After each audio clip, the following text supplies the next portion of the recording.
How Bamishe Ajetunmobi was arrested for 7.5 billion naira Ponzi scheme. Bamishe, a Nigerian Ponzi schemer, promised his victim guaranteed 10% return on all the money they invest in his company, but instead of making them rich, he left them broke and devastated. Bamishe and his wife Elizabeth ran a company called Imaging Global Solutions Limited. They used the company to lure investors with the promises of high return.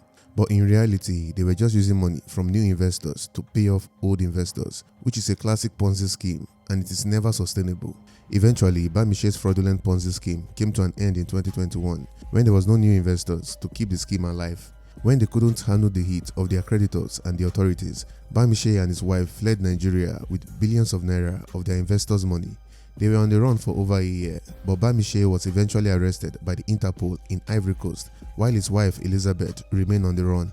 The major victims defrauded by Bamishe and his wives are Mr. Olawale Lawal, who lost 1.5 billion naira, Mrs. Kate Omu lost 500 million naira, Mr. Heyi Catherine Ojubo lost 2 billion naira, and Mr. Abioye Idris lost 3.5 billion naira to this Ponzi scheme. It is alleged that Bamishe stole over 15 billion naira from all his investors combined.